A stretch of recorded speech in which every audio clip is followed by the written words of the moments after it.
Welcome to Yes Also. I'm Susie Barrett. My guest today is Dan Gregor, who plays on the UCB LA House Team JV and has written a ton of stuff for film and TV. Most recently, and perhaps most importantly, he co-wrote the script for the reboot of The Naked Gun. We get into the nuts and bolts of that process, the science of the comedy behind it, basically a dream conversation for anyone who loves comedy. As always, head over to Instagram at YesAlsoPod. There are some amazing pics of Dan with Donald Glover and some other faces you'll recognize. And keep sharing us with your improv communities. We really appreciate the love. Without further ado, let's go to Dan. Oh, my goodness. Hello. I overstepped on your first line. No. Let's start over. Okay. From ones. Okay. Hello. There. Now it looked planned. Yeah. How are you doing? I'm doing good. Trying to keep from being sweaty. Trying to what? Keep from being sweaty on this sweaty day. You have a perfect sheen. Thank you. like women buy that in a bottle. Thank you. It'll be much worse in 10 minutes. Great. Yeah. I'm sure that could be for sale too. Like the stress pouch. Yeah. That's disgusting. I'll give it to that. That's disgusting. It's a weird pocket in my armpit. I want to fry the biggest fish first, which is you just returned from Atlanta where you were shooting the redo of Naked Gun. Yes. I'm actually going right after this to see like a first cut. I'm so excited. Incredible. Yeah. So you wrote or co-wrote this script. Mm-hmm. Yeah. Talk to me about that. Sure. How did that happen? I wrote it with my longtime writing partner, Doug Mand, who is in the vein of the show, like I've been in a sketch group with him since I'm 19, and have came up through UCB together, and then with Akiva Schaffer, who's from Lonely Island, and the three of us kind of became friends working on our last movie, which was Chip and Dale Rescue Rangers at Disney, and Paramount basically just they liked that movie a lot.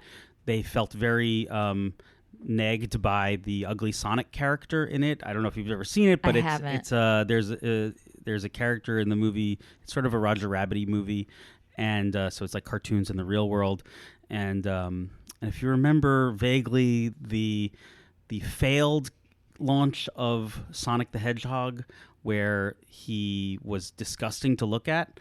No. Anyway, this was just a little bit of movie history where they put the first advertising campaign for the Sonic the Hedgehog movie out, and the design was terrible. He had these weird, overly human teeth, and the hair was too real. So Uncanny Valley Sonic. Deeply Uncanny Valley, exactly. Yeah. And the internet just fucking roasted it. And they had already made the movie? They'd already made the movie. And okay. And the internet just was like, this fucking sucks. I hate you, Sonic. And so the producers were like, squeak. Yeah, exactly. And so they basically they threw away this entire design and went back to the drawing board on the design and redid the design to be much cuter and just sillier looking, a lot more in line with the original animation. And redid the entire movie? They redid that movie is also live action animation, and so he's just a cartoon in the real world. Okay. And so they just reanimated every one of his frames. And so it's just a quick little, just a couple $100 million. Yeah. And 2 Saturdays. Exactly. And so they threw away that design. Anyway, we took that shitty character, the shitty design, and made him his own character who'd been discarded as a piece of shit in our movie. That's so funny. And so his name was Ugly Sonic, and like that passed muster under like satire law. And so basically, everyone was treated Ugly Sonic like, what a dirtbag. Like, we got Tim Robinson to play him. So it was like Tim Robinson playing like this disgusting sort of like, nobody likes me because of my big old teeth. And so it was just this very fun Tim Robinson character. And anyway, so that was a bit of like a breakout character from the movie. And Paramount, who made the movie, felt so negged is the only way I can describe it. Where we insulted them in such a way that they were attracted to us, and they were desperate to bring us in to make their next comedy, and so they brought us all along to make Naked Gun for them. Wow, which was great. Wow. It was crazy. The irony of Yes, that. I know. Like, yeah. Not the intention at all. There's also like some sort of like deep psychology in that, Yes. where it's like you want to befriend your bully Yep, to exactly.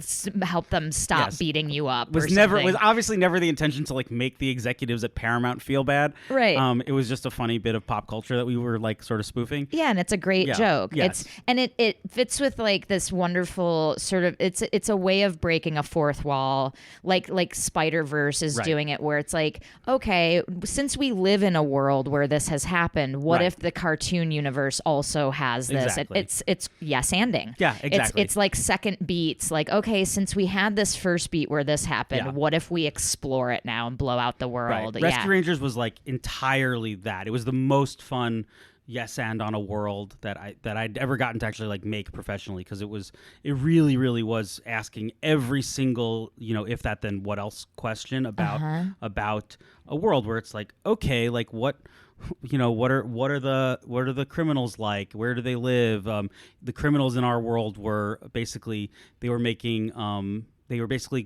sort of a LA Confidential storyline where they would kidnap old has-been cartoons and then do sort of like grimy plastic surgery. What we called it bootlegging them, and they would sort of reanimate them just enough to pass muster with copyright laws, so that they could then go make bootlegs overseas in China. This is so funny. As like prisoners in China, basically. And so like it was so dark, and like plastic surgery in this world is in this world plastic surgery is basically getting the CGI surgery. And so we would have like, because Chip and Dale was this old 2D cartoon from like classic Disney Afternoon, and we'd have these characters basically be like, I gotta get my reboot, and they were obsessed with being rebooted and getting and so Dale, who's Andy Samberg, would basically be like, I know everyone thinks I got work done, but it's just very subtle, even though he looks like so he's completely a 3D animation and the other character is a 2D animation. This is so funny and so smart. It's a really weird movie. I love that you were able to do that stuff. I feel like a lot of times the stories that I hear from writer friends or producer friends are like, well, we wanted the movie to be this, but then like the bigger cooks it was in the a food miracle. change. I mean, it was a type of movie that we got to that we had to there's a billion weird little specifics in the movie. Every frame is just packed with old nostalgia and animation kind of specifics, but so like Ugly Sonic was originally Jar Jar Binks, and because like it was like who's been thrown to the trash, who's the most reviled person in this animation world, and that was in the script forever. We did an animatic with it, and then eventually some higher up was like, no, fuck you. Like, you can't have Jar Jar Binks. Like, we don't ever want to think about him again. Right. And I love that he's so discarded that he can't even be a joke in this. Yeah. Exactly. It's also a bit of a hat on a hat, because there is no like ugly and good Jar Jar. There's just bad Jar Jar. Just bad Jar Jar. Yeah. Exactly. We had him as like this Shakespearean actor who had like sort of sold out his career to play Jar Jar, and so it was like, let's get Patrick Stewart to play someone like Patrick Stewart to play, or whoever to play him, and he'd be like, this terrible career that I've been thrust on me by doing that awful caricature of a culture. But it worked out. It was better, and they ended up getting us this job. But that whole movie was an exercise in every moment, just asking that basic improv question of like, okay, if this is true, then what else is true? Yeah, that's that sentence, if this then what, is something that's like a very core tenet of the UCB curriculum. Yes. That was the first time I had heard it. And it's something that's so great in premise play, but also writing and in any style of improv you do. I feel like it's such a great it helps sustain a first beat or just a plain old scene. If your character is the type of person who like wants everyone to take their shoes off when they come in, what else are they going to do in the scene? Yeah, what's the repeated behavior? So there's all these like little ways, but then once you start blowing it out in a world concept, well, okay, now there's rules to this whole world, and we can really listen to every character have to work through the same logic. Yeah. Do you find like when you were on a Herald team that is now like you do your own show that's more of a montage or more of like a pulling premises montage? When you guys were doing Heralds, were you a fan of blowing out worlds in the second beat of like getting like going to the whole universe? And the truth, I mean, the truth is that no, only because like I think that's none of our like improv skill set. I feel like personally I have like a bifurcation a little bit of how I've found that I'm at my best as a player, as an improviser versus as a writer, and my writing skills all come from improv, but I was never the game machine that like that instantaneous game machine that I needed to be that type of player in a show or a Herald. How would you define your skill set as a player? Or I think where I've like gravitated towards and where JV I think really like lives. JV is the team that I've been on for a long time now. Is just in sort of like an emotional grounding, emotional relationships, and then how to blow out that silliness and that agreement, where we're really, really, I think, obsessed with how can we really run with these ideas and be in full agreement about the vibe and the energy. We fight all the time, which is that when you have like a loving team, you can fight more. Yeah.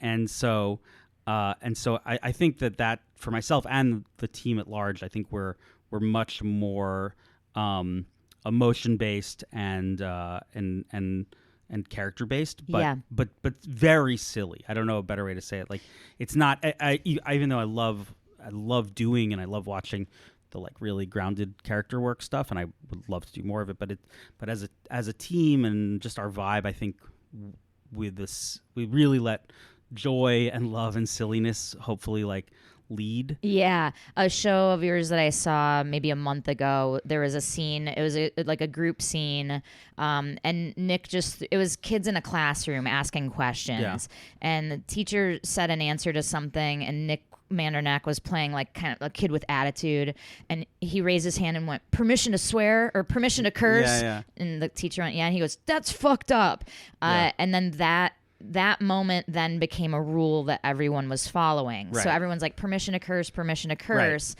But then it heightened to the place where like then Nick just accidentally swore and you guys all jumped on him. You didn't ask permission. Right. And he made the funniest choice, which was like, he was like, wait, what? Huh? And he mimed getting like pulled out of his seat and like thrusted his hands in front of him and had like fake handcuffs put on him and made himself get dragged off stage by an invisible character. Yes. Like a bailiff had just come in. So it's that kind of stuff, like heightening like one seed that becomes the rule of the scene, but taking it to the silliest place or the most emotional stakes. And I don't know why that feels. I don't know. I that's certainly a distinction I made a lot. When I was like more formulating like who I am as a player and how my team plays and that sort of stuff, that there's certainly other players and teams that are just so good at world building and rule and sort of like that, and if that, then what else, sketch writing on stage. And that's even though we always find our way to like premises and weird yes ands, as long as you keep sort of like following the yes and you'll find good premises, but that never felt like what we were necessarily hitting hardest. Well, and there's a difference, like when and everybody uses these terms differently, but like when I think of blowing out the world, I think about doing tag runs that take us to other places, times, locations, like in the universe of this. Like my best example is like the original Willy Wonka movie, where they're trying to set up that these golden tickets have stakes, not just for kids, but for everyone. They're going everywhere. And they go everywhere. You go to like a guy who's like, I've built a machine that can tell us where the golden ticket is. You go to a woman whose husband's been kidnapped, and they're like, they'll give you your husband for the case of Wonka bars. And she's like, how long will they give me to think it over? So it's like just showing all the like results, the ripple effect. And like that, do that sometimes, but that's not. I don't think that's what we excel in. Totally. Yeah. I think like even in just like rethinking about that scene, you guys are just so good. It's almost like everything you do has the potential to be a group game. Yeah. Like you're very good at diving in together as a group. Yeah. And it's like on the count of 3, we're all going to jump in the deep end, no matter what it is. Yeah. I think, and just being like, I'd say like my favorite memories are times we've made each other cry on stage, like made our characters cry, where it's just like whatever the emotion is heightened so much that our character is like, no, yeah, and like that's always that's when I know we're at our best. Right. You also have people like Mary Holland on your team who like loves playing these like big swing acting choices. Exactly. Like your Nick and Mary are huge players in the best way.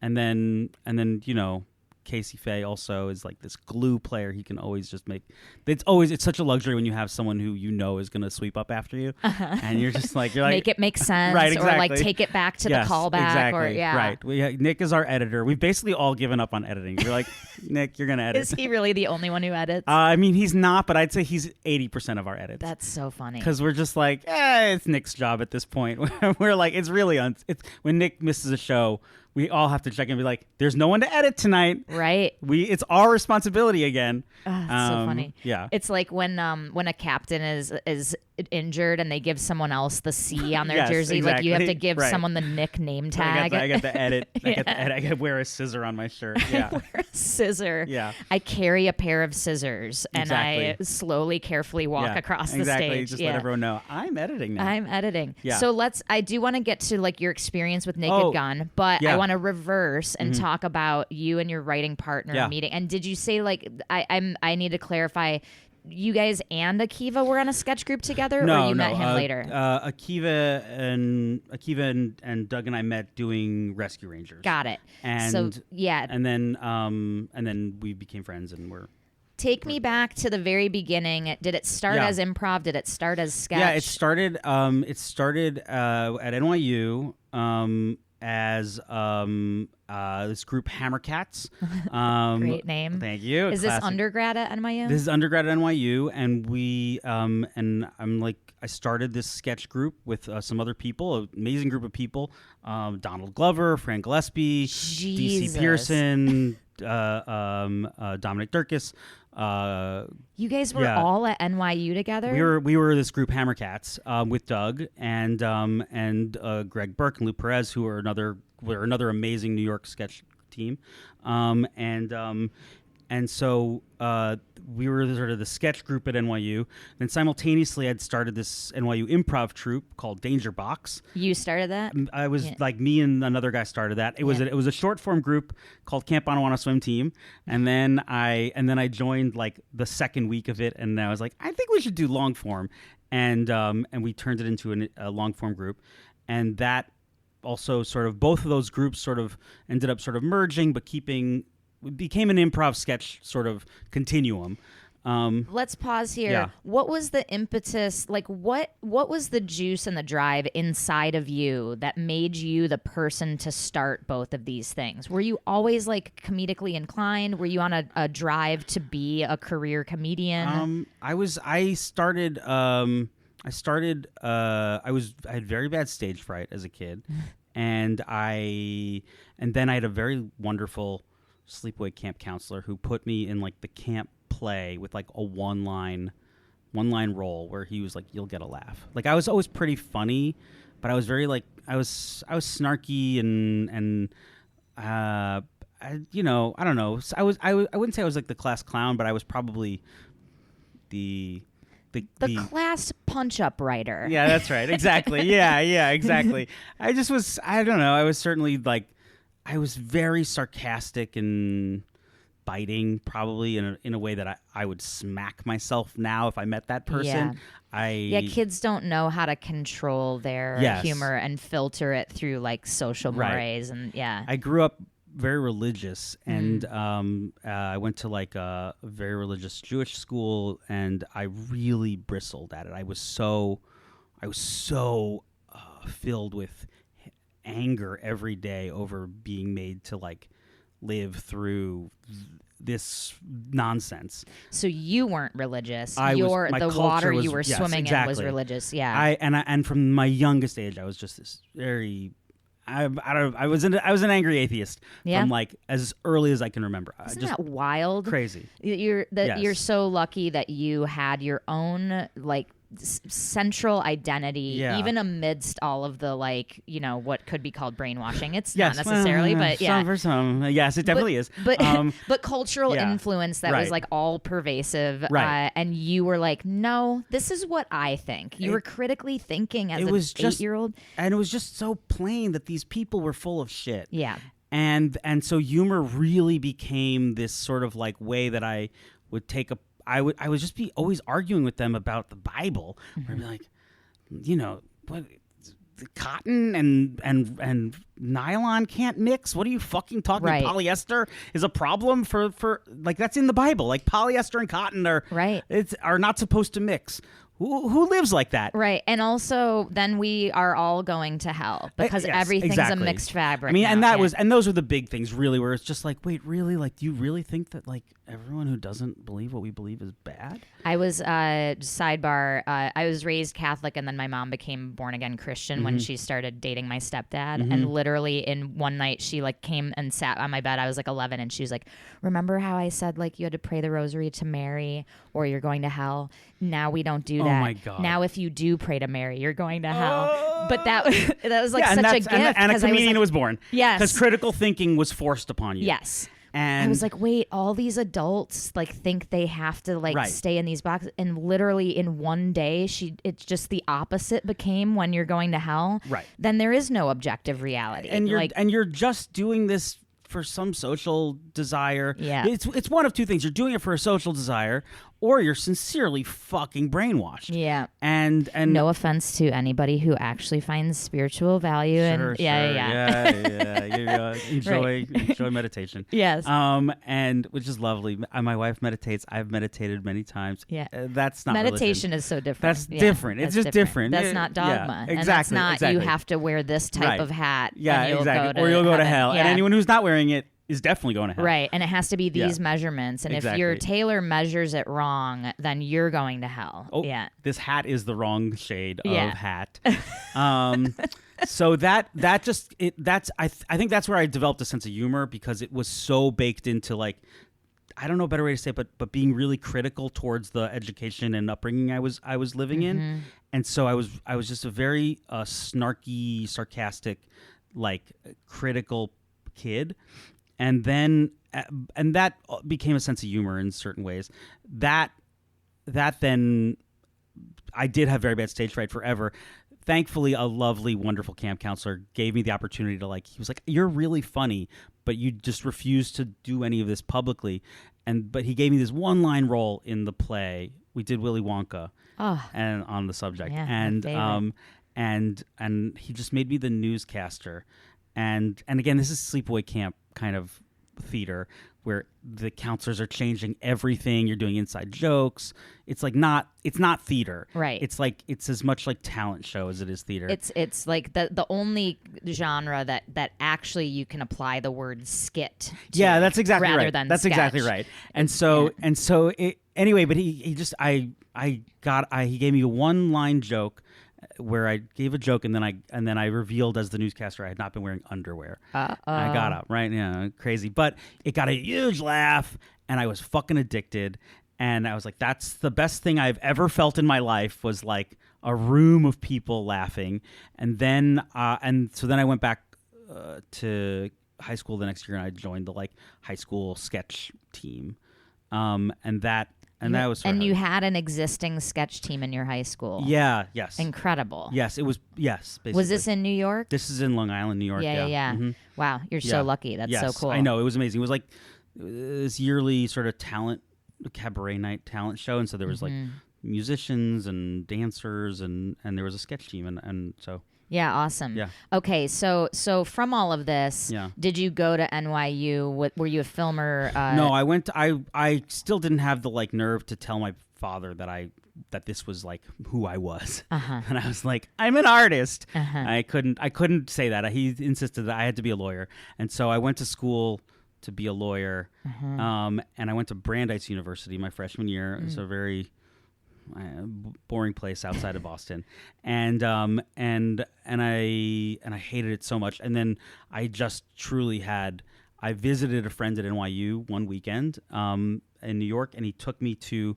UCB on 22nd Street, and it's the most and only time in my life that I can say this.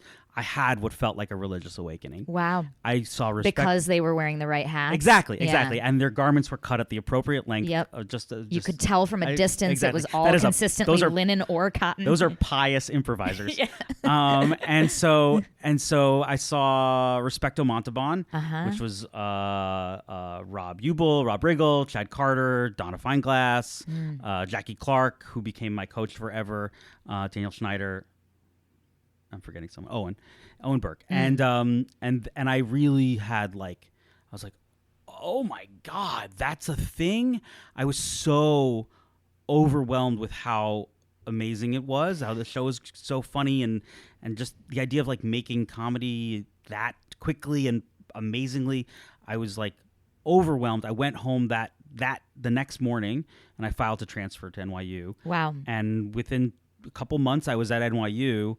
And the very first day I signed up for classes at UCB. Amazing. And you're at NYU, but you're still enrolled in the law school. I'm still pre-law. I'm in politics. I was a politics major, and I was I was an intern and then an investigator at the Legal Aid Society. No shit. Weird. That's because Giuliani cut all the budget. And so after 2 weeks of being an intern at the Legal Aid Society, they were like, do you want to be an investigator instead? And I was like, God. Okay. And they sent me all around to the crime scenes around New York. They gave you a giant magnifying glass. Pretty much. Yeah. They sent me to murder scenes to fucking take pictures of things. And that's crazy. It was so weird. Interviewing criminals. It was very weird. Wow. Do you have any a standout memory from that? Like a weird crime scene? Or... I mean, what I remember having to basically, again, the Legal Aid Society is a public defender, and they have no money. I mean, to the case in point, I was not appropriate for that job at all. 18-year-old. Yeah, exactly. Get in here. Get in there. Go.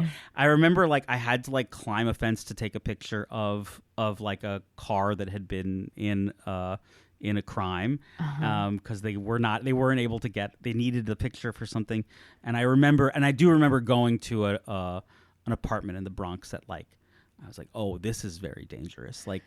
I should not be here. Currently there might be a bad guy lurking in the apartment. Yes, exactly. Yeah. Whoa. Yeah. This is haunted by crime. Right. Currently. Exactly. Yes. Yeah. And that was that. After that, I was I asked them, can I just stay in Manhattan? And they let me do that. That'll be 100% safe. Yeah. Exactly. Yeah, that is a wild. That's one of those jobs where you benefit from being young and not having not all of your risk knowledge has come online yet. And I was so new, really, to Manhattan, to the city, that I was yeah, sure, I'll go wherever they send me. It didn't register. It was all just an NYU campus to me, and so that experience was so intense and bad. Where the realization of how broken the legal system is really expedited my need to get the fuck away from it. And so while I was sort of doing that, I was simultaneously, starting these sketch groups. Talk about a side-by-side stark comparison. I know. In one world, it's broken, it's corrupt, it's inefficient, and you're walking into the darkness of humanity and seeing bloodstains. Yes. And in the other, it's you and a bunch of very kind, loving people are laughing together. I know. I convinced myself that I could meld the two, and I did some bits on the crime scenes. Yeah, exactly. yeah, exactly. I got an internship. I interned at the Daily Show for a while. I interned cool. and then started working for Michael Moore. I tried to make it social conscious comedy for a while. Yeah. And then again, I think I was lying to myself still, where I'm just I just really like the joy of this.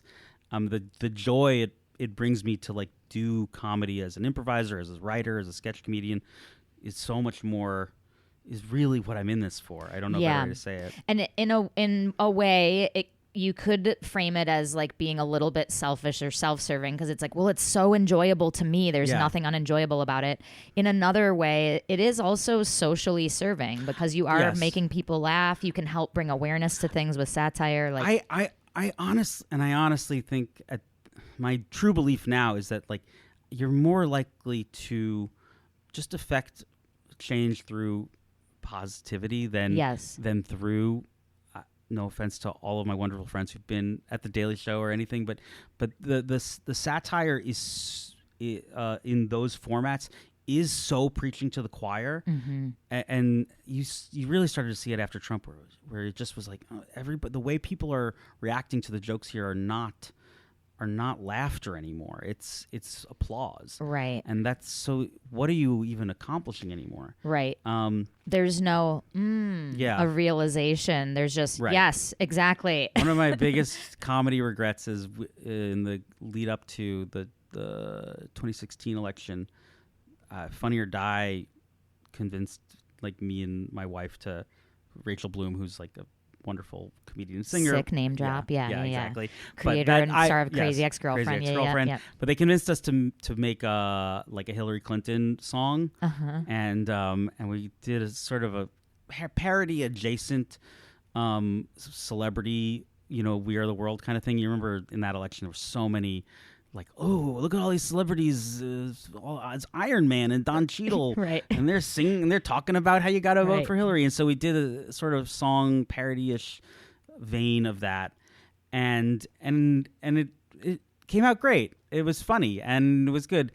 And I genuinely think we probably lost votes for Hillary by activating more, not lost votes for Hillary. I think we activated more hatred on the right. It was picked up by Breitbart. It was picked up by like all of these right-wing outlets about like look at these fucking celebrities. They didn't know that it was a parody. No, they did. They were just like, but it was still like look at these liberal shitbags, right? Talking down to us. And I don't think we were talking down. Whatever. You can go watch it. We did it with Moby. So there you go. There you go. There you go. And so it was catered with vegan food. And we anyway, I just think like there's this real limit to preaching to the choir where it's very diminishing returns. That's interesting to point out, especially like as the political landscape has drifted so far into like blue team, red team. Yes. I really think there's a demarcation when they started making it blue and red. I know. Where it became this like blood sport. We're so stuck in that color scheme. Yes. And that strange. I can track like that's when the emotional. Just change it every year. Right. Just make it brown or just talk and purple. Like what's the difference? Right. Yeah. At least you couldn't hold on to the same outfit. Shirts and skins. Yeah, there you go. Yeah. I know. I would love that. Yeah, make it like a pickup game. Yeah, exactly. Yeah, but it's like instead of talking about like ideas and policies and what you want changed, now that's not in the discussion. It's just what color are you? Pure trouble. Yeah. Anyway, we digress. Anyway, yeah, such a digression. We were talking about Hammercats and Danger Box. Danger Box, exactly. And so anyway, so I eventually, I mean, that was what was great about being in NYU is that like I didn't have to like announce to my parents too quickly that I was like I'd abandoned their dream for me and what they were paying for college for. I transferred into Gallatin, which was this weird little subset school where you're sort of a free agent. Sounds mythical. It is. It's and so you can basically take classes anywhere in the school and you can make up your own major. I on my diploma it says I majored in satire. That's incredible. Do you have that in a frame somewhere? I lost it the day I graduated. Like a true comedian. Yeah, exactly. I was like, I don't have a pocket. And so and then it blew away, caught on fire, right, and exactly. Someone ate it and someone died. Ate it, yeah, they pooped it out, and the guy picked it up. He was like, "Oh, I went to NYU." Yeah. And so we anyway, so that was sort of what I really went to NYU for. I don't know a better way to say the classes are almost irrelevant. The classes I barely remember any of them, but what I got out of it was I started these groups where I met these long-term collaborators, best friends, my wife, and so so those groups were like everything, and then those groups, Hammercats, then got picked up at UCB. And so we basically, Owen Burke saw us at the College Comedy Festival, and he was like, "You guys are great. You guys should come run at UCB." And so while we were in college, we became like this UCB sort of like long-running show, and so we ran at UCB forever as a sketch group, doing sort of sketch reviews and some improv, and so it really instantly became this sort of meld with a UCB life. Yeah, that's a really amazing thing that like is so rare and a function of the time that was. Oh, I know. Well, it was absolutely the time where they were like, we don't have anyone on Thursday. Right. We need to fill this schedule. And we were a big group that we could book. We could get an NYU audience, and so we ran for over a year on one review. Where like it was our best of, and then we would workshop new sketches regularly, and so we had whatever. So for like they let us just like have an hour on Thursdays, just to do like our best sketches and a couple new things and whatever, maybe some improv, but unheard of. I mean that and I think about that all the time now, where it's like so much of those early generation UCB people, they just benefited.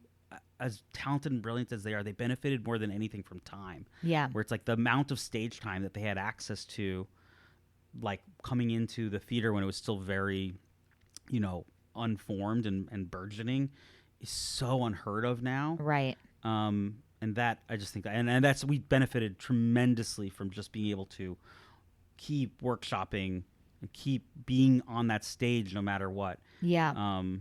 That was the best part. Yeah, there are like these cycles in the larger spotlight of improv. I know there's like scenes everywhere now and indie scenes and all of that. I'm not taking away from that, but if you look at sort of like the main stage places, they kind of rise to prominence. They get enough attention that they catch fire and they're getting audiences, but they're still new enough that they're not saturated with stage time. So if you can hit that sweet spot, I lucked out like when I moved to LA from Amsterdam, UCB here was just getting started. Where so it was like, we need the people, we need the stage, we need you to fill the stage time. Right. And it's an amazing position to be in. It's happenstance. You can't predict it. But, right. But like whenever there inevitably will be a next thing. Right.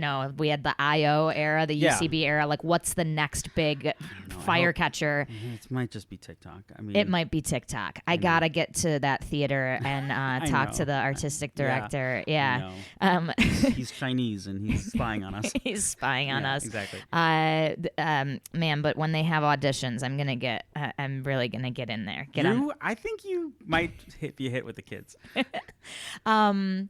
So you, while you were doing these things, did you start to develop one affinity or one particular like skill that leaned harder towards sketch or harder towards improv? We were doing that. I was running at UCB, and then me and Dominic Durkis got brought on one of the Herald teams, and so it was very like simultaneous. Okay.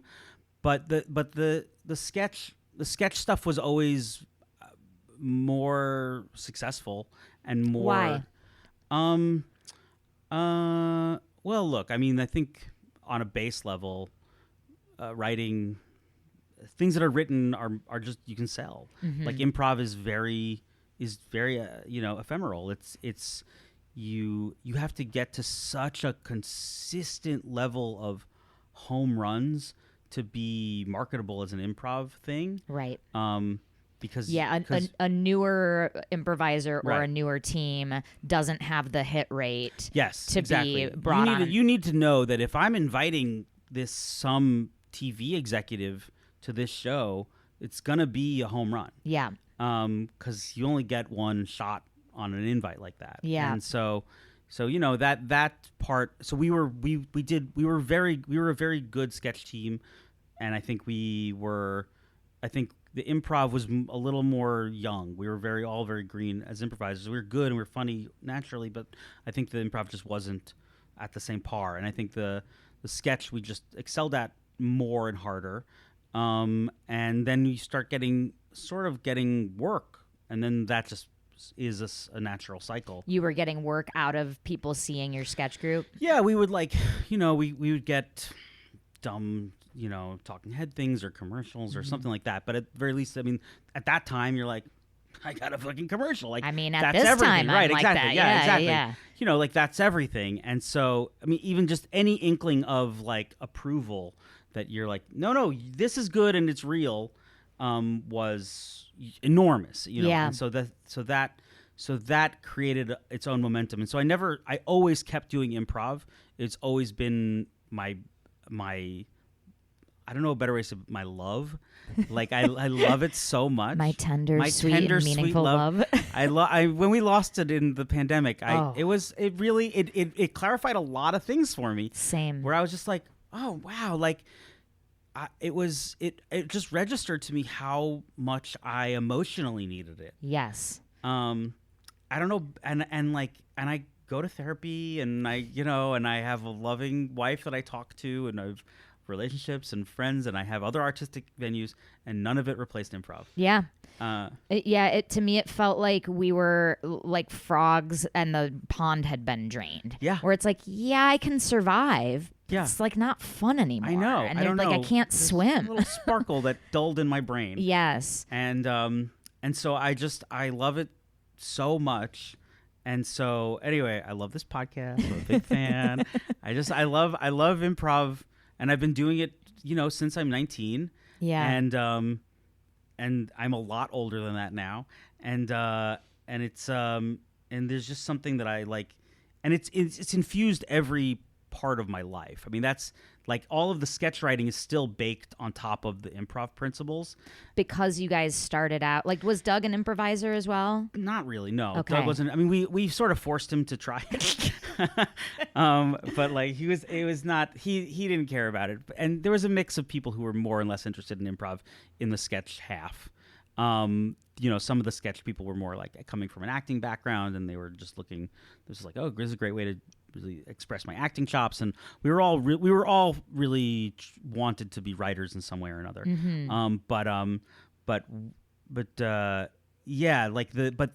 game and all the things we were learning at UCB while we were developing like our sketch style was pretty much like elemental. It was everything. And so we all became game assholes, and like it's like, you know what I mean? Yeah. And you're just like going to other theaters and stealing those kids' lunches. Exactly. That's not on the right game. Yeah.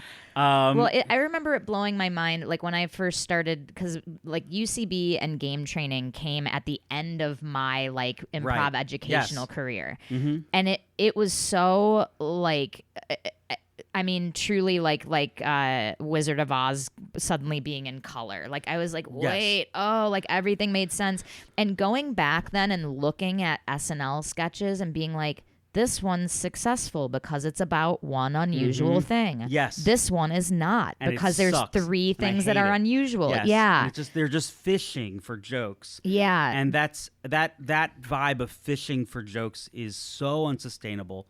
And it's so, I mean, it's, and it back to Naked Gun, that's the, like, I've always been a major fan of comedy and all this stuff, but like going into a thing where the joke density is so high, you have to be writing jokes at such a clip that it's like, it's much more than a normal comedy. Like almost every line.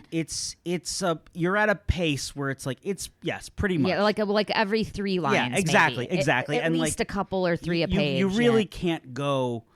It's very noticeable when you're going too long without a joke. Yeah, and that's a standard that you're never held to in any other type of writing. Right. But this sort of almost forgotten genre of like spoof, but the idea of fishing for jokes is still death, because even though there's this like amount of jokes you sort of need to write to, the idea of like being like, oh, where else can we get a joke from? You feel the sweatiness of that immediately. Yeah, talk to me. Define how you would describe fishing for jokes. Okay, yeah. So like, and this is why Game was so revolutionary to me, because it was like it provided me with this rubric of like answers of being like, this is why it's a good game or a good joke or a good laugh or a good moment, because it's connected to this central conceit.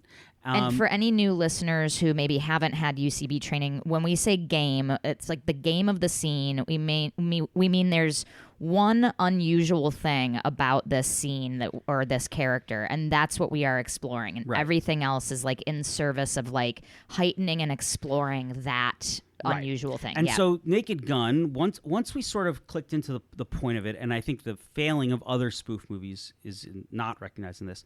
The Naked Gun, why the original movie works so well, it's still, if you watch it again now, it genuinely holds up. I rewatched it, a couple months ago. It's right? hilarious, it's still genuinely really funny. Yeah. And the thing that we were dogmatic about was that this is a world mapping game, right? Mm-hmm. And so, not world mapping in that way, but there's a genre. There's a genre. It's a genre. Yeah. And so like, if it's not a joke that's coming directly out of the genre, then you're fishing for a joke. That's what I mean by fishing, where it's like, yes, we are obligated to be providing like an enormous volume of jokes in this movie, and it would be easy to just sort of throw in, like something stupid, a pop culture reference, I'm never above a fart joke, but without it having a logic within the scene. So here's what occurs to me. It's almost like a fart joke or a pop culture reference could work, right? But it's where the starting point is.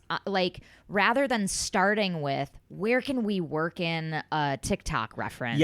Yes, we're starting with the genre, and we are going through the beats of that. Exactly. Like, if he's a cop investigating, this is an action movie detective story, right? And so we watched, and again, this is and what's good about why rebooting this movie feels appropriate right now with Liam Neeson is that Liam Neeson has created his own entire subgenre of like solo man about to save the day as like as an action movie sort of trope. He plays ex-cops, he plays ex-CIA, he plays current CIA, hitman, and it's this whole basically genre that he has created. And then you have all of your John Wicks, and you have these old men. I mean, they're all old men. That's the other part. And they're so unaware of being old men that, like, also a great part of the trope that no one ever calls out in the movies themselves is that these men are like all pushing 65, 70. Yeah. And so there's so much in the last 30 years since the original Naked Guns ended the same year as, not the same month as OJ's murder. Oh, wow. Yes, the movies were in theater when OJ committed the murder. Wow. Significant because OJ is in the movie. Yes, sorry for anyone. Go back and watch. Yeah. He gets his ass handed to him over and over in those movies. Yeah. And it actually takes on a second level of comedy because you're like, yeah, fuck up that murderer. Yeah. And so that's fun. Anyway, so there's what's really good is that in the intervening 30 some years since the original movies came out, there's so much new to the genre of, like, cop movie, action cop movie, that just has not been touched in forever. Right. And nobody has spoofed it yet. Exactly. So it's like a fresh it's a fresh right. Mario world where you can get all the mushrooms and all the free guys. I love that metaphor. It's coins for days. Oh, you're lighting me up right now. I'm never going to stop thinking about that. And so basically just like knowing that we have both the sort of police detective genre, it's sort of a blend of like Law and Order, which is evergreen, and then how it heightens into more of a modern action movie. So the action scenes are like really choreographed by Liam Neeson's actual stunt choreographer, who does all of his real fight scenes. So it starts from a place of feeling very modern and real, but then something really stupid happens. Right. And you're just like, oh, like he's having a fight scene. He like literally rips the guy's arms off, and you're like, he's just Whoops. spurting blood, and Yeah. it's just violently like bloody and gory.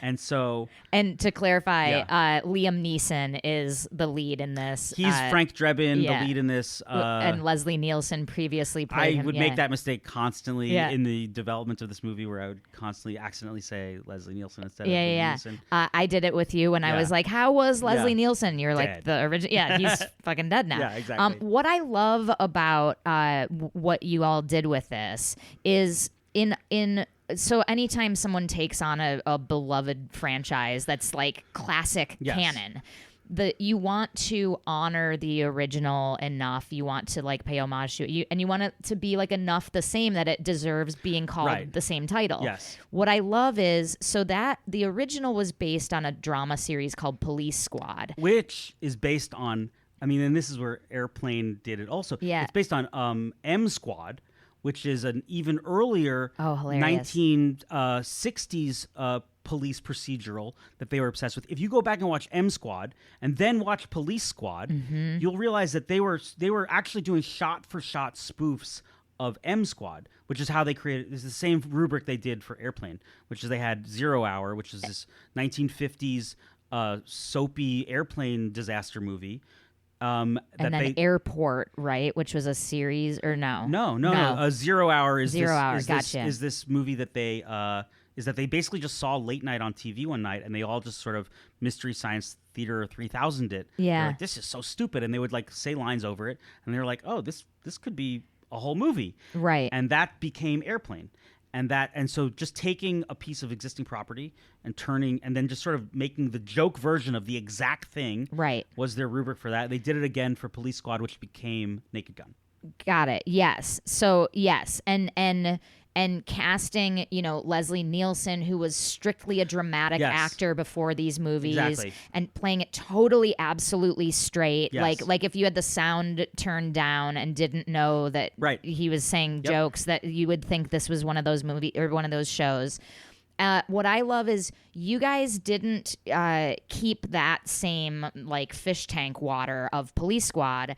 You kept the spirit of Right. what they did and applied it to modern day. So it's Yep. like you want the audience to have the same experience where it's like, oh, it seems like we're watching Mission Impossible, which is our relevant Right. present day Police Squad. Exactly. It seems like we're watching Mission Impossible, but now the guy's arms are ripped off and Right, he doesn't know exactly. where to put the arms. Yes. Like, Exactly. Yeah. I love that. So I think that original fans of the movie will love this.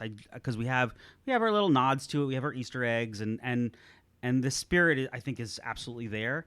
But it's definitely a totally new movie. Yeah. So I've been saying this is going to be the perfect like Father's Day movie to have like a dad bring to his kid to. Because it'll be like, no, I think this is great, and Right. I think the kids will think it's great too. Well, that's also my question for you, and I don't know if you have the answer to this, is why has spoof disappeared? I think it's that idea of fishing for jokes. I think that they killed the genre by being sweaty, and I think that a lot of these movies started instead of being, I don't know a better way to say it, but like strict with the rules about what we're doing. Scary movie is Scream, right? Uh-huh. And Scream is an odd one to do in and of itself because it's meta, self-aware, semi-parody of horror movies. But even still, Scary Movie is Scream, but then by the second Scary Movie, you're doing Crouching Tiger, Hidden Dragon scenes. Right. It started to feel like those beginning things at the Oscars, right? Where exactly. they try to work in every just pop a cultural hodgepodge thing of pop and culture spoofs. It's a camp skit. Yes, it's exactly. like, and there you now go. our counselor Right. is also the principal, Yes. and he's dressed like a clown. Exactly. And And so I do think that like by losing respect for the genre, it sort of burnt itself into the ground. Yeah. And people got bored of it.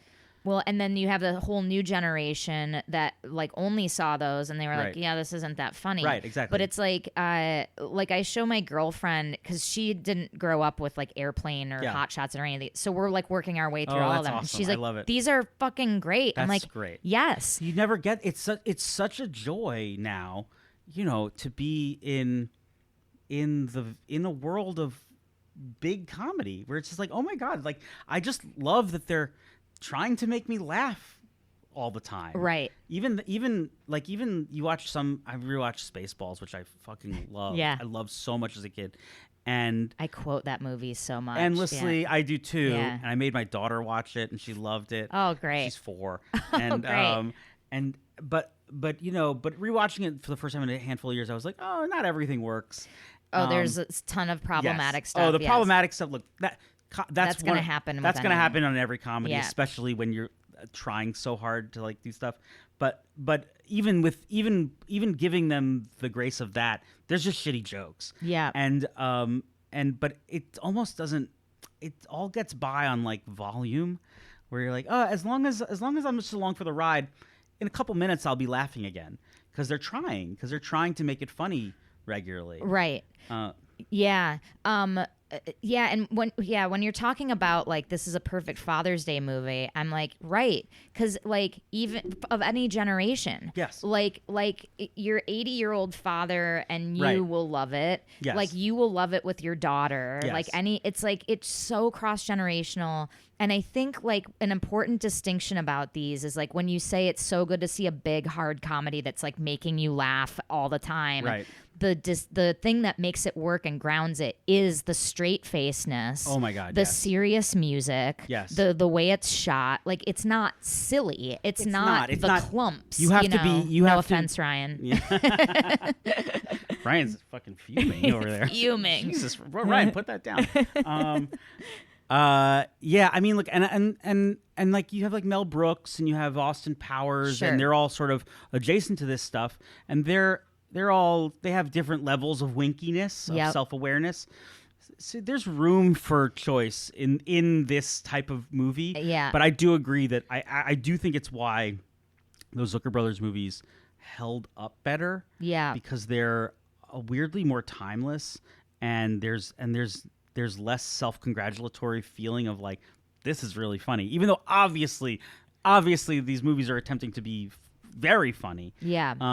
There's just something about that I think is like, it just will remain a little more evergreen. And it kind of like, it keeps re-anchoring itself. Like when you Yes. watch Airplane, it's like there's long moments with like dramatic music. Like you're allowed Yes. to like reinvest in the world. Yep. And it's that stuff, it's like resting the game. Yep. Base reality, stakes. Exactly. He has to land this plane. Yes. And then boom, there's like the co-pilot, the inflatable co-pilot Yes. is like getting a blowjob. We you were know, like, so dogmatic in writing the movie, and this. I mean, I hope whenever people see the movie that they agree with this. But it was a very integral part for us in writing the movie that the story had to be really good and stand on its own. That this is a sort of like mystery adventure that works, and you register and you're following and you care about it just enough, and even more so that the love story. You know, if you remember that first one with Priscilla Presley, Yeah. you really care. Yeah. And the story within that is that she's sort of there to manipulate him as a spy for the bad guy to start. Spoilers, sorry. and so in writing this, we were like, no, we really need to care about the central love story too. We want to feel that catharsis and joy when they kiss at the end. And so, those things, even though we're doing them and we were constantly sort of being self-aware of the tropes and calling out the tropes and making jokes within it, we still have to care enough. Yeah. Who plays the love interest? Pamela Anderson. Oh God, that's Yeah, great. she's Also amazing.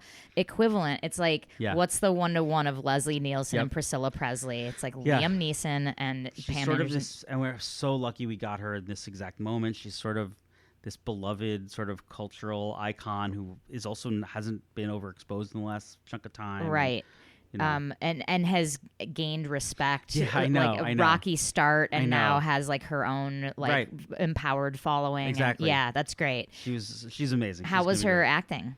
She's so funny, and she just would die. She really was so committed and really good at being really the physical comedy. I was so impressed with how silly she could be That's when great. called on to do it. You talked a little bit about like Liam Neeson finding his footing with like playing it straight and not playing for comedy. Yeah, I mean, I think that obviously Oscar Schindler is like one of the great actors of all time. Yeah. Characters. Yeah, exactly. He would do that sometimes on set where he would have to do something like particularly embarrassing per the script.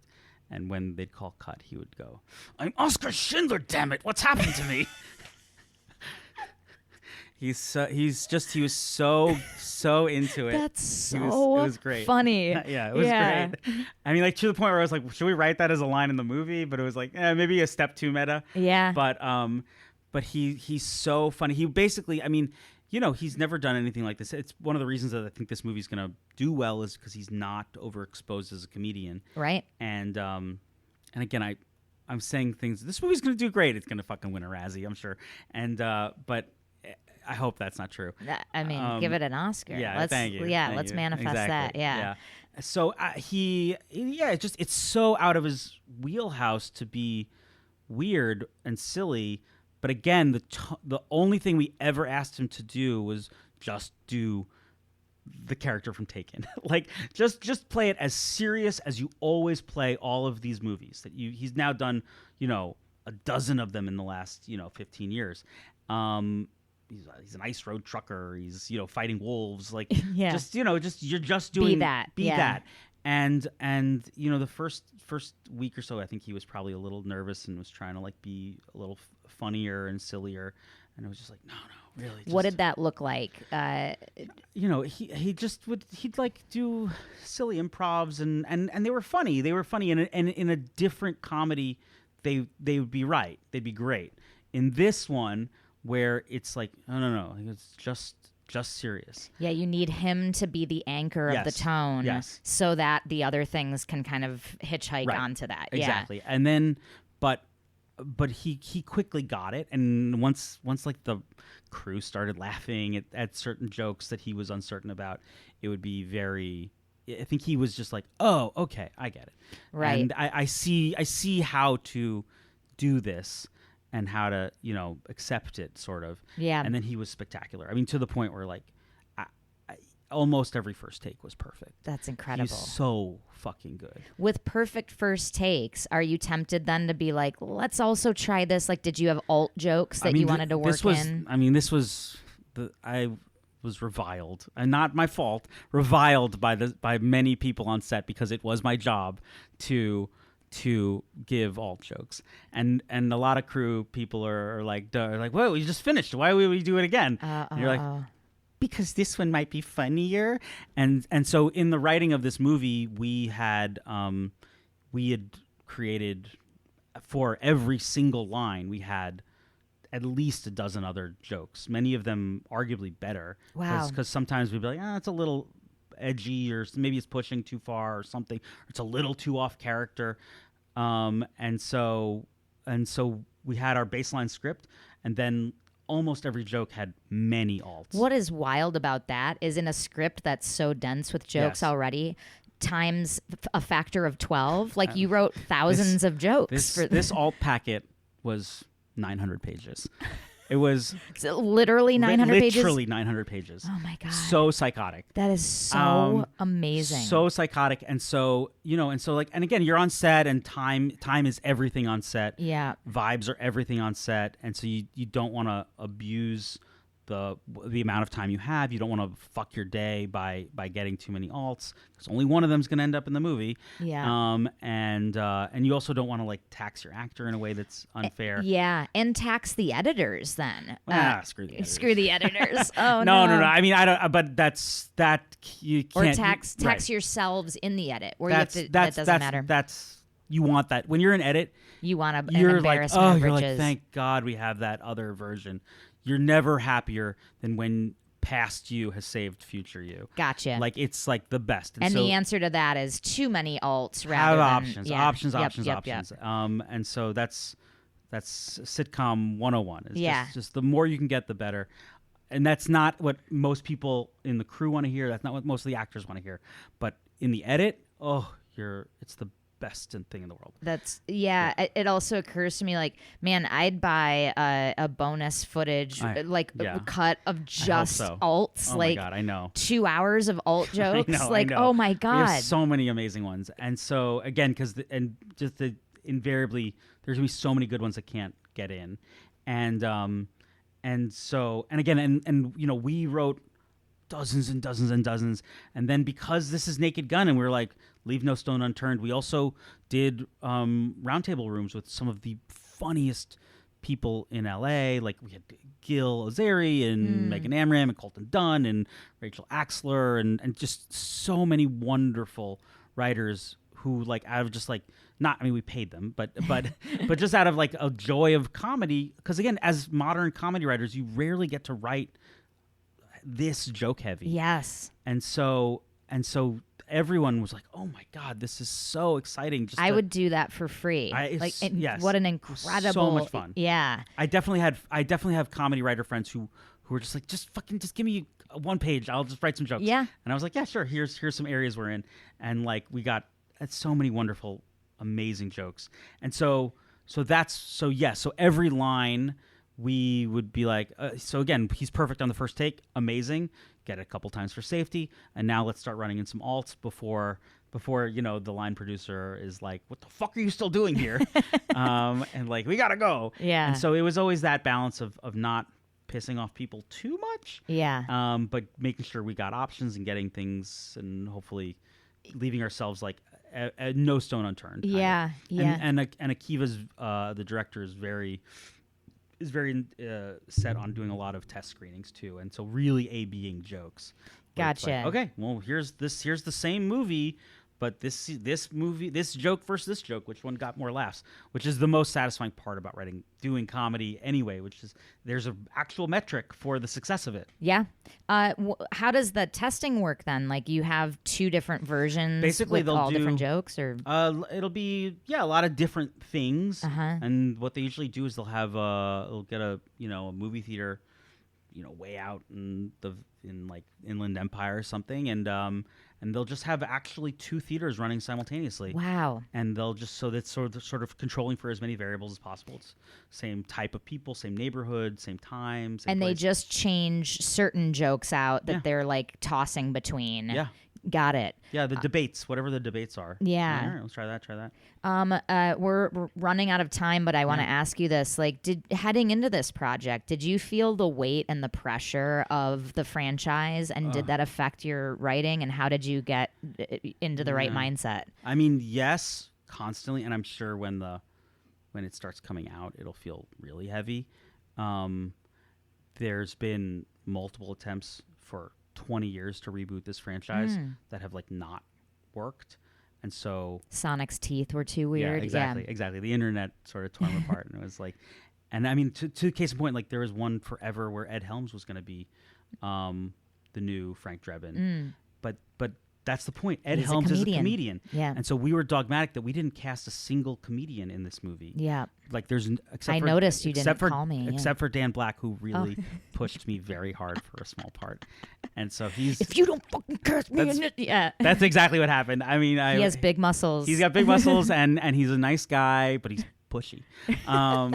And so he's in the movie. I'm sorry to everyone else in the community. And sorry to Dan, who's hearing this and realizing that that's the only reason. No, I've told him to his face. Okay. I've told him plenty of times. He's more than happy that he's in the movie. Yeah. But otherwise, we were really, really dogmatic that like there can't be comedians in this movie. Mm-hmm. As much as it like pains me, I hate that. Every other project I've ever done, it's like, oh, of course, let's get all our funny friends. And it's in service of the game of the scene. Yes. The one unusual thing is the jokes that come out of nowhere. Nothing else can deviate. Everything else has to be a drama. Like we got CCH Pounder plays like the chief of police, and she's just like this, like, procedural actress who's like just a tough kind of like, get in my office, and like she's just the person you would see in the actual like CBS procedural, right? And so she's just doing the thing you always see her do, and so now when she does the scene like in a very weird, stupid way, right? It's the only thing that's funny, right? As opposed to the comedian, and so the Ed Helms version, I think would have failed. No offense to Ed Helms, because I just think that's not the way to approach it. Totally. And when you have that background, that backdrop of like, oh, this looks like a procedural. We are in Law and Order at the DA's office. You can start just throwing jokes in everywhere. Yes. Because she's mad and she's talking to the prosecutor, and instead of drinking coffee, she's chugging a glass of milk. Right, exactly. And like that's all you have to do. We have just so many coffee cup jokes in this movie. Do you? Like hundreds Love of just it. like never discussed, never talked about. But there's world's third greatest investigator. Like, every coffee cup is a joke. Yeah, God, this is great. And it's never like, where'd you get that coffee, bro? Like it's never talked about at all. Right. Which is the best. Yes, exactly. And then the audience gets to be smart. Yes, they get to see it. Yeah. Right. My other question for you is, I never knew until this conversation that you were like a crime scene investigator. No, I hadn't thought of that. Like you did, I mean, like, did you use any of that in this, or like? No. I mean, not really. No, I did. There was a long period where one of the first sketches I wrote for Hammercats was in this movie. Oh, and cool. I was so proud of it, but Liam Neeson hated it and it got cut. What did he say? What was his insult about it? He was like, again, this was in the early stages where he did not necessarily, he was still like vibing the tone of like some of the weirder jokes, and this was a very weird one. And it's cut, so I'll just tell you, there's a car chase scene. You know that trope where like you're in a car chase and you think you're about to hit a woman in the middle of the street, or the woman has a baby carriage, and you're like, oh no, and you gotta swerve out of the way, and then you hit it, and you hit the baby carriage, and you're like, and it's filled with like cans, like, and you're like, oh, thank God I didn't kill a baby, and so the joke or the sketch, the old sketch was that you that happens as part of a chase sequence, which is very organic to this type of movie, but you hit the cans, and then the woman in the street starts crying, and then she picks up her cans and she turns to her husband, who's a man made of cans, and she's like, our baby,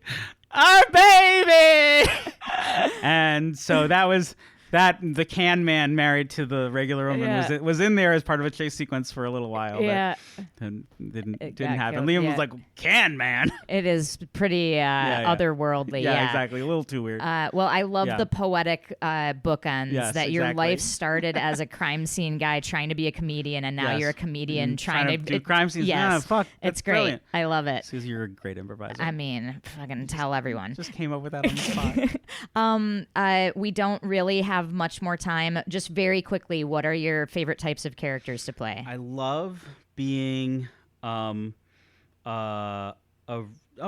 like a really confident dummy. That's the best, when you're like dead set on the wrong opinion. Yep. Love it. And just so cocky idiots. What's your favorite type of object work? I like being whipped.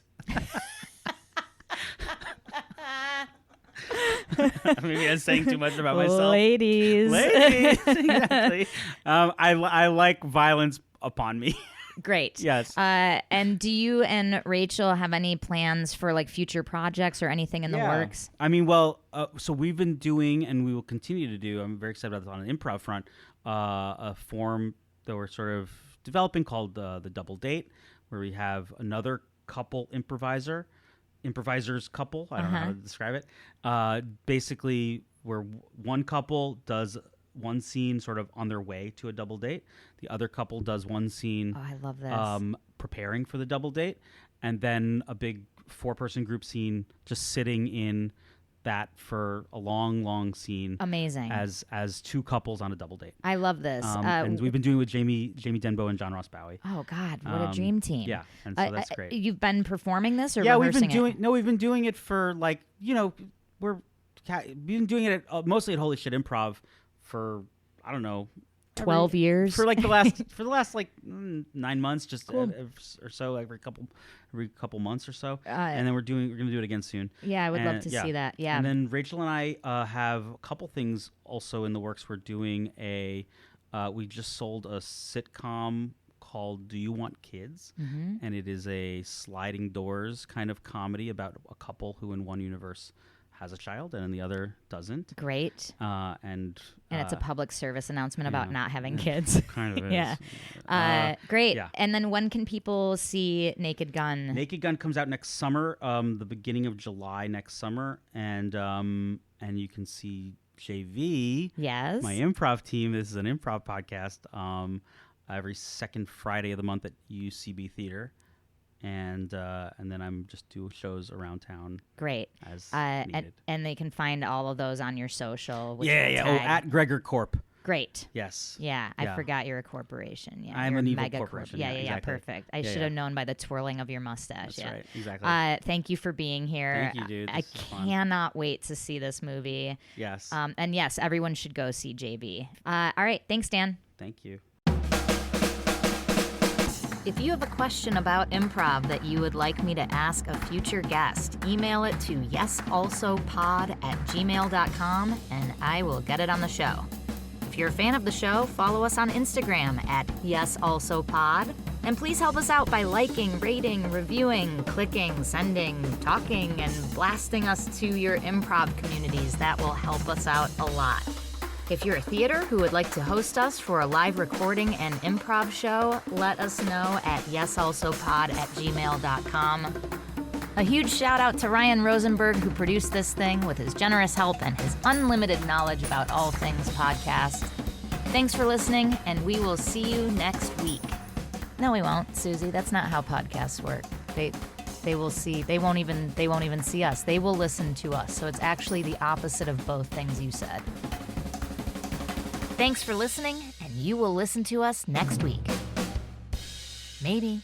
We don't know.